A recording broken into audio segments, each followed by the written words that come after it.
Good morning student. আশা করি তোমরা সবাই ভালো আছো, নিশ্চয়ই পড়াশোনা করছো। কিন্তু তবুও আরো ভালো করে পড়াশোনা করতে হবে, কেন আমরা সবাই এখন একটা কঠিন পরিস্থিতির মধ্যে দিয়ে চলেছি। কিন্তু তাই বলে তো পড়াশোনা থামিয়ে রাখা যাবে না। পড়াশোনাটা যাতে আরো ভালো করে করতে পারো, সেই জন্য বিষ্ণুপুর হাই স্কুল কেবল লাইনের মাধ্যমে পড়ানোর উদ্যোগ নিয়েছে। আমি বিষ্ণুপুর হাই স্কুলের রাষ্ট্রবিজ্ঞানের শিক্ষিকা কাবেরী দত্ত।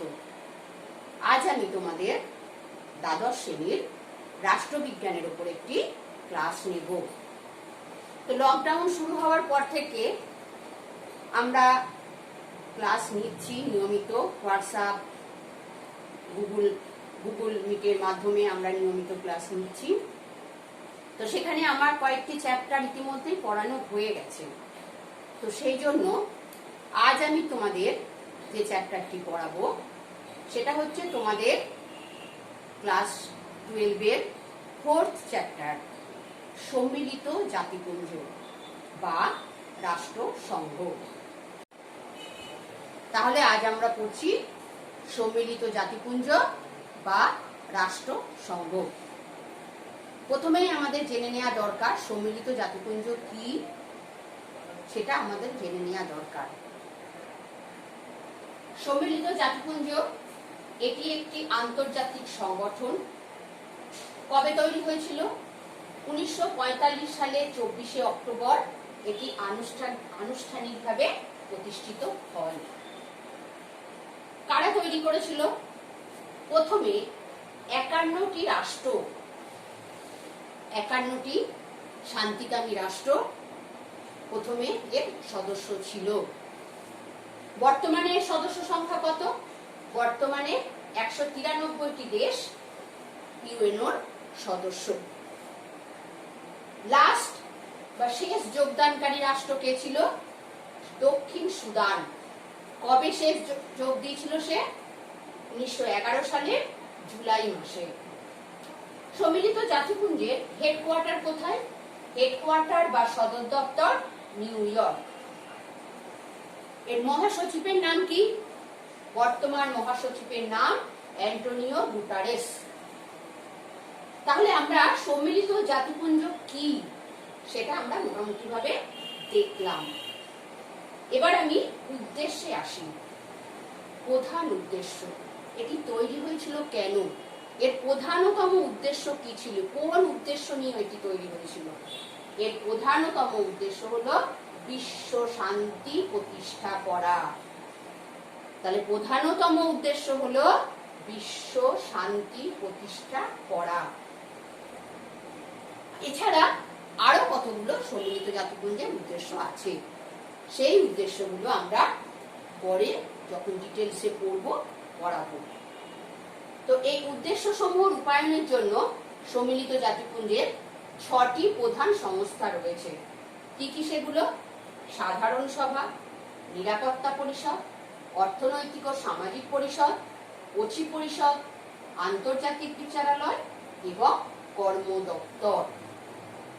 এবার আমরা জানি যে কেন সম্মিলিত জাতিপুঞ্জের মতো একটি আন্তর্জাতিক সংগঠন তৈরি করতে হলো। তোমরা জানো ইতিমধ্যেই দুটো বিশ্বযুদ্ধ আমাদের পৃথিবীতে ঘটে গেছে। প্রথম বিশ্বযুদ্ধ 1914 থেকে 18, দ্বিতীয় বিশ্বযুদ্ধ 1939 থেকে 1945। দুটো বিশ্বযুদ্ধ চলেছিল এত বছর ধরে। তো যে কোনো যুদ্ধ যখন চলে তার ভয়াবহতা, তার ধ্বংসলীলা, নারকীয় হত্যাকাণ্ড মানুষের মনে একটা আতঙ্কের সৃষ্টি করে। তো প্রথম বিশ্বযুদ্ধ যখন চলছিল সেটা দেখেও মানুষের মধ্যে আতঙ্ক তৈরি হয়েছিল। তাই প্রথম বিশ্বযুদ্ধ শেষ হবার পর পৃথিবীর কিছু শান্তিকামী রাষ্ট্র উপলব্ধি করলো যে এমন একটা সংস্থা তৈরি করা দরকার যাতে করে আর বিশ্বযুদ্ধ পৃথিবীতে না বাধে, আর ধ্বংস যেন পৃথিবীর না হয়। তো সেই প্রয়োজনীয়তা থেকে প্রথম বিশ্বযুদ্ধের পর 1920 সালে লিগ অফ নেশনস নামে একটি আন্তর্জাতিক সংগঠন তৈরি হয়েছিল, কিন্তু দুর্ভাগ্যবশত লিগ অফ নেশনস ঠিক মতন কাজ করতে পারেনি। সেই জন্য 1939 সালের 1 সেপ্টেম্বর আবার দ্বিতীয় বিশ্বযুদ্ধ শুরু হয়ে যায়। লিগ অফ নেশনস ব্যর্থতায় পর্যবসিত হয়। দ্বিতীয় বিশ্বযুদ্ধ চলছে, আবার নারকীয় হত্যাকাণ্ড, আবার ধ্বংসলীলা, মানুষের মধ্যে আবার আতঙ্ক তৈরি হল। তো তখন আবার শান্তিকামী রাষ্ট্রগুলো ঠিক করলো আর নয়, এবার আবার আরেকটা আন্তর্জাতিক সংগঠন তৈরি করতে হবে, এবং সেটা লিগ অফ নেশনসের থেকে আরো বেশি শক্তপোক্ত হবে, যাতে করে এই সংস্থাটা আর পৃথিবীতে তৃতীয় বিশ্বযুদ্ধ বাঁধতে দেবে না। বিশ্বযুদ্ধ বাঁধার আগেই পারস্পরিক আলাপ আলোচনার মাধ্যমে বিরোধ মিটিয়ে নেওয়ার চেষ্টা করবে। এই উপলব্ধি থেকে এই প্রয়োজনীয়তা, এই সংগঠন তৈরির প্রয়োজনীয়তা মানুষ বা রাষ্ট্রগুলো তখন উপলব্ধি করলো। তাই বিশ্বযুদ্ধ তখন চলছে, বিশ্বযুদ্ধ শেষ হয়নি। 1941 সাল, তখন থেকেই বিশেষ করে মিত্র শক্তিবর্গে যে সমস্ত রাষ্ট্র ছিল, তারা আলাপ আলোচনার মধ্যে দিয়ে, বিভিন্ন সম্মেলনের মধ্যে দিয়ে একটু একটু করে এগোতে থাকলো কিভাবে একটা আন্তর্জাতিক সংগঠন তৈরি করা যায়, যেটা কিনা বিশ্ব শান্তি রক্ষা করবে আর পৃথিবীতে তৃতীয় বিশ্বযুদ্ধ আসতে দেবে না। তো 1941 থেকে 1945 বিভিন্ন আলাপ আলোচনা সম্মেলনের মধ্যে দিয়ে আন্তর্জাতিক সংগঠনটা তৈরির পথ ধীরে ধীরে এগোতে থাকে, এবং 1945 সালে 24শে অক্টোবর আলটিমেটলি সম্মিলিত জাতিপুঞ্জ বা ইউএনও তৈরি হয়। তাহলে 1941 থেকে 1945 এই সালের মধ্যে বেশ কয়েকটি ঘোষণা বা সম্মেলন হয়। এই ঘোষণা ও সম্মেলনের মধ্য দিয়ে সম্মিলিত জাতিপুঞ্জ প্রতিষ্ঠার কাজ এগিয়ে চলে। তা আমরা সম্মিলিত জাতিপুঞ্জ প্রতিষ্ঠার কয়েকটি গুরুত্বপূর্ণ ধাপ দেখে নেব। প্রথমে 1941 খ্রিস্টাব্দের 12ই জুন লন্ডন ঘোষণাপত্র স্বাক্ষরিত হয়। প্রতিনিধিত্বকারী দেশসমূহকে ছিল ব্রিটেন, কানাডা, নিউজিল্যান্ড, অস্ট্রেলিয়া, দক্ষিণ আফ্রিকা। এই ঘোষণাপত্রে প্রথম বিশ্ব শান্তি রক্ষার জন্য আন্তর্জাতিক সংগঠন প্রতিষ্ঠার প্রস্তাব দেয়া হয়। এই বছরই 1941 খ্রিস্টাব্দের 14ই আগস্ট স্বাক্ষরিত হয় আটলান্টিক সনদ। প্রতিনিধিত্বকারী দেশসমূহ কে ছিল সেখানে? ব্রিটিশ প্রধানমন্ত্রী চার্চিল এবং আমেরিকার রাষ্ট্রপতি রুজভেল্ট। তারা আটলান্টিক মহাসাগরের বুকে একটা যুদ্ধজাহাজ প্রিন্স অফ ওয়েলসে মিলিত হন, এবং সেখানে তারা এই আটলান্টিক সনদ স্বাক্ষর করেন। এই আটলান্টিক সনদে 8টি মৌলিক নীতি গ্রহণ করা হয়: আন্তর্জাতিক সমস্যার শান্তিপূর্ণ সমাধান, স্বাধীনতা ও সার্বভৌমিকতার অধিকারকে স্বীকৃতি প্রদান, অর্থনৈতিক উন্নতির জন্য বিভিন্ন রাষ্ট্রের মধ্যে সংযোগ সাধন, প্রত্যেক মানুষকে ভয়মুক্ত স্বাধীন জীবনযাপনের নিশ্চয়তা প্রদান করার কথা বলা হয়। আটলান্টিক সনদে 8টি মৌলিক নীতির ভিত্তিতে রাষ্ট্রনায়কগণ ভবিষ্যতের আকাঙ্ক্ষিত পৃথিবী গঠনের আশা প্রকাশ করেন। এরপর ওয়াশিংটন সম্মেলন কবে হয়? 1942 খ্রিস্টাব্দের 1 জানুয়ারি। প্রতিনিধিত্বকারী দেশসমূহ ছিল 26টি দেশ। 26টি দেশ ওয়াশিংটনে মিলিত হয়ে একটি প্রস্তাব গ্রহণ করে, যা ওয়াশিংটন ঘোষণা নামে পরিচিত। এই সম্মেলনে রুজভেল্ট, মার্কিন প্রেসিডেন্ট রুজভেল্ট ইউনাইটেড নেশনস শব্দটির ব্যবহার করেন। এই সম্মেলনে আটলান্টিক সনদ কার্যকর করার নীতি গৃহীত হয়। এরপর মস্কো ঘোষণা। 1943 খ্রিস্টাব্দে 30 অক্টোবর মস্কো ঘোষণাপত্রে স্বাক্ষর করেন কারা? ব্রিটেন, সোভিয়েত রাশিয়া, মার্কিন যুক্তরাষ্ট্র এবং চীনের পররাষ্ট্র মন্ত্রীবর্গ। এই সম্মেলনের মাধ্যমে একটি বিশ্ব সংঘ প্রতিষ্ঠার প্রয়োজনীয়তার কথা স্বীকার করা হয়। বিশ্বের শান্তিকামী জনগণের সার্বভৌমত্বের স্বীকৃতির জন্য একটি আন্তর্জাতিক সংগঠন প্রতিষ্ঠার সিদ্ধান্ত গ্রহণ করা হয়, যার উদ্দেশ্য হবে আন্তর্জাতিক শান্তি ও নিরাপত্তা রক্ষা করা। এরপর চলে আসি তেহরান ঘোষণা। তেহরান ঘোষণা কবে হয়? 1943 খ্রিস্টাব্দের 1 ডিসেম্বর। চার্চিল, রুজভেল্ট এবং স্ট্যালিন, অর্থাৎ ব্রিটেনের প্রধানমন্ত্রী চার্চিল, আমেরিকার রাষ্ট্রপতি রুজভেল্ট এবং সোভিয়েত রাশিয়ার রাষ্ট্রপ্রধান স্ট্যালিন এই ঘোষণাপত্রে স্বাক্ষর করেন। এই ঘোষণায় একটি আন্তর্জাতিক প্রতিষ্ঠান স্থাপনের প্রয়োজনীয়তার কথা বলা হয়। এবার আমরা আসি ডাম্বারটন ওক সম্মেলন।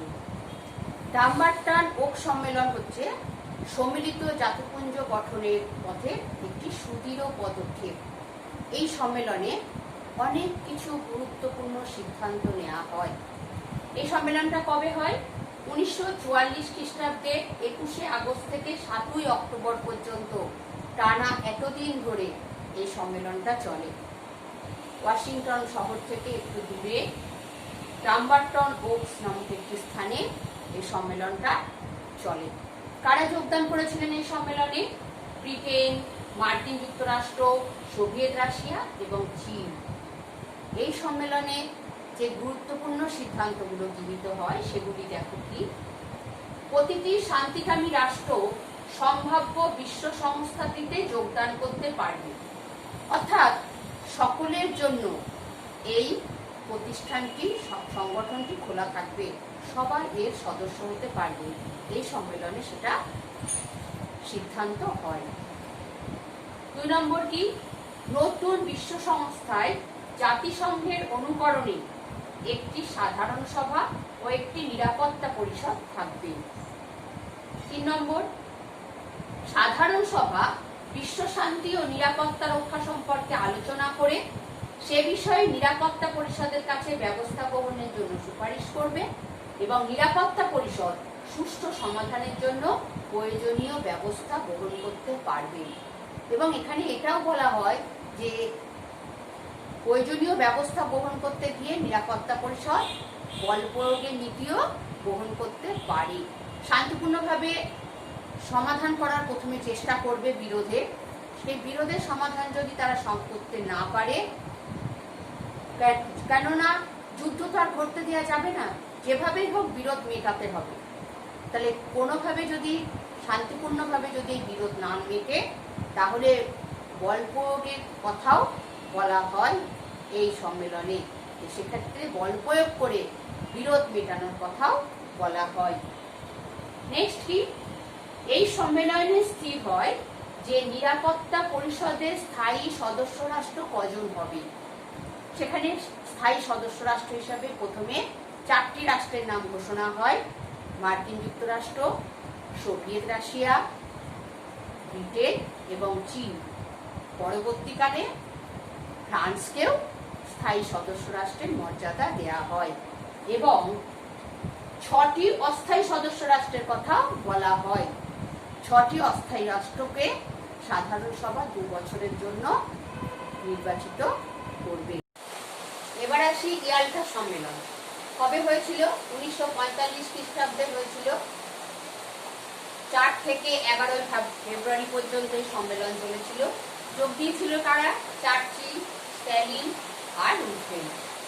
এই সম্মেলনে জাতিপুঞ্জের সনদের খসড়া নির্মিত হয়। এরপরে আসি সান ফ্রান্সিসকো সম্মেলন।